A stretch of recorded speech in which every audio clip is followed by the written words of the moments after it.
আজকে তোমাদের কল্যাণ ইউনিভার্সিটির আন্ডারে বিভিন্ন কলেজগুলোতে এনইপি ফার্স্ট সেমিস্টারের শিক্ষাবিজ্ঞান মেজরের যে পরীক্ষা হলো তার প্রশ্ন মিলিয়ে নাও। তোমাদের পিডিএফে যে প্রশ্নগুলো রাখা হয়েছিল প্রত্যেকটা প্রশ্ন কিন্তু তোমাদের পরীক্ষায় কমন এসছে, তোমাদের কিন্তু পরীক্ষায় 100% কমন ছিল। তোমরা উত্তরগুলো মিলিয়ে নাও। দেখো, সবার প্রথম তোমাদের 5 নম্বরে 4টে প্রশ্নের উত্তর করতে হয়। তো ব্যক্তিগত দক্ষতা অর্জনের ক্ষেত্রে শিক্ষার ব্যক্তিতান্ত্রিক লক্ষ্যের সংক্ষিপ্ত ব্যাখ্যা দাও।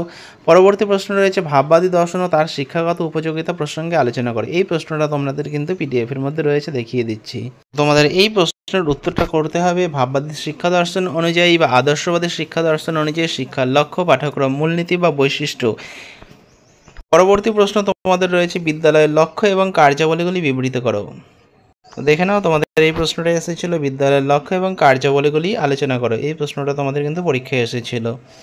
পরবর্তী প্রশ্ন রয়েছে যোগ দর্শনের উপর একটি সংক্ষিপ্ত টিকা লেখো। এই প্রশ্নের উত্তরটা তোমাদের লিখলেই হবে যোগ দর্শনের শিক্ষাগত তাৎপর্য সহ অধিবেদ্য এবং মূল্যবোধ ব্যাখ্যা করো।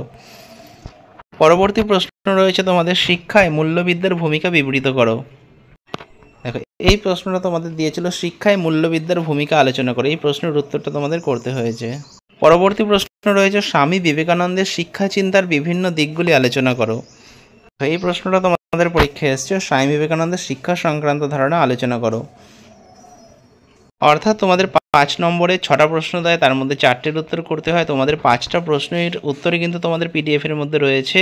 তোমরা যারা পিডিএফ সংগ্রহ করেছো তোমরা মিলিয়ে নিও। এরপরে দেখো, গ্রুপ সিতে তোমাদের 10 নম্বরে 2টো প্রশ্নের উত্তর করতে হয়। প্রথম প্রশ্ন, শিক্ষা দর্শনের প্রকৃতি ও পরিধি আলোচনা করো। প্রশ্নটা তোমাদের পরীক্ষায় এসেছিল শিক্ষা দর্শনের প্রকৃতি ও পরিধি আলোচনা করো।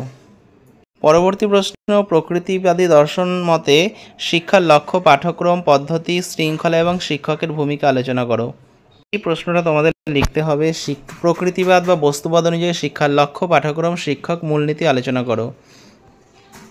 পরবর্তী প্রশ্ন রয়েছে আধুনিক শিক্ষাক্ষেত্রে জন ডিউইর প্রাসঙ্গিকতা উল্লেখ করে এবং শিক্ষামূলক অবদান আলোচনা করো।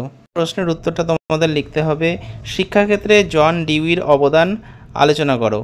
তো তোমাদের কিন্তু মোট 10 নম্বরের 2টো প্রশ্নের উত্তর করতে হয় 4টে প্রশ্নের মধ্যে থেকে। তার মধ্যে কিন্তু 3টে প্রশ্নের উত্তরই পিডিএফের মধ্যে তোমরা পেয়ে যাচ্ছ। তো আশা করি তোমাদের প্রত্যেকের পরীক্ষা খুব ভালো হয়েছে। তো তোমরা পরবর্তী সেমিস্টারগুলোতে বিভিন্ন নোটসের জন্য স্ক্রিনে দেওয়া নম্বরে যোগাযোগ করতে পারো। তোমরা বিভিন্ন সেমিস্টারের পেইড পিডিএফ নোটস সমস্ত বিষয়ের কিন্তু পেয়ে যাবে। তো যদি ভিডিওটা ভালো লাগে ভিডিওটা অবশ্যই লাইক করবে, চ্যানেলে নতুন হলে চ্যানেলটা সাবস্ক্রাইব করে দেবে এরকমই ভিডিও পাওয়ার জন্য। তো ভিডিওটা শেষ পর্যন্ত দেখার জন্য তোমাদের অসংখ্য ধন্যবাদ।